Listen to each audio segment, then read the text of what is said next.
ಜಗತ್ತನ್ನು ಈಗ ತಾನೇ ನೋಡಲು ಹೊರಟಿದ್ದ, ಬಾಳಿ ಬದುಕಬೇಕಾಗಿದ್ದ, ತಾನೇ ಹೆತ್ತ ಮಕ್ಕಳನ್ನು ಕೊಂದೇ ಬಿಟ್ಟಳ ಪಾಪಿ ತಾಯಿ. ಒಂದು ಹೃದಯ ವಿದ್ರಾವಕ ಘಟನೆ ನಡೆದಿರೋದು ಮುಳುಬಾಗಿಲು ತಾಲೂಕಿನ ನಂಗಲಿ ಗ್ರಾಮದಲ್ಲಿ.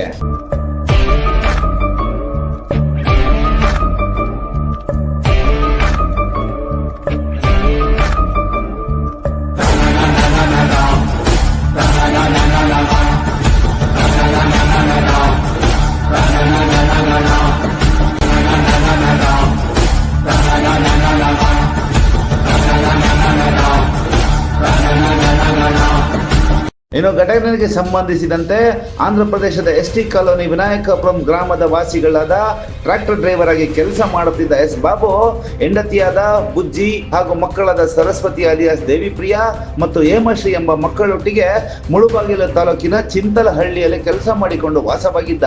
ಹೆಂಡತಿ ಕೂಲಿ ಕೆಲಸ ಮಾಡುತ್ತಿದ್ಲು. ಇನ್ನು ಹೀಗೆ 10 ತಿಂಗಳ ಹಿಂದೆ ವಾಹನ ಅಪಘಾತದಲ್ಲಿ ಬಾಬು ಮರಣ ಹೊಂದುತ್ತಾನೆ. ಆ ನಂತರದಲ್ಲಿ ತನ್ನ ಮಕ್ಕಳೊಂದಿಗೆ ವಾಪಸ್ ತನ್ನದೇ ಊರಿಗೆ ಹೋಗಿ ನೆಲೆಸಿದ್ದಾಳೆ. ಈಕೆ ಕೆಲ ದಿನಗಳ ಹಿಂದೆ ಆಕೆ ಕಾಣೆಯಾಗಿದ್ದಾಳೆ ಎಂದು ಆಕೆಯ ಮಾವನ ಮನೆಯವರು ಬುಜ್ಜಿ ಮತ್ತು ಮಕ್ಕಳನ್ನು ಹುಡುಕಿಕೊಂಡು ಚಿಂತಲಹಳ್ಳಿಗೆ ಬರುತ್ತಾರೆ. ನಂತರ ನಂಗಲಿ ಪೊಲೀಸ್ ಠಾಣೆಗೆ ಈ ಬಗ್ಗೆ ದೂರು ನೀಡುತ್ತಾರೆ.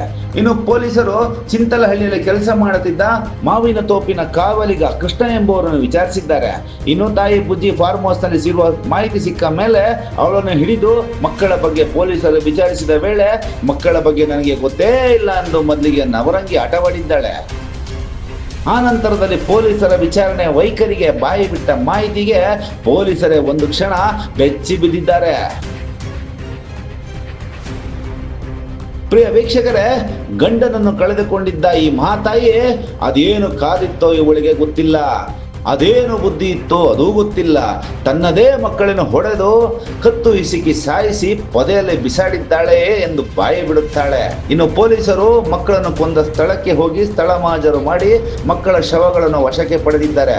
ಇನ್ನು ಗಂಡ ಸತ್ತ ಮೇಲೆ ಅದೇನು ಕಾರಣವೋ ಅದೇನು ಕಥೆಯೋ, ತನ್ನದೇ ಹೊಟ್ಟೆಯಲ್ಲಿ ಹುಟ್ಟಿದ ಮಕ್ಕಳನ್ನು ಕೊಂದ ಕ್ರೂರಿ ತಾಯಿ ಬುಜ್ಜಿ ಸದ್ಯ ಜೈಲು ಹಿಂದೆ ಹೋಗಿದ್ದಾಳೆ.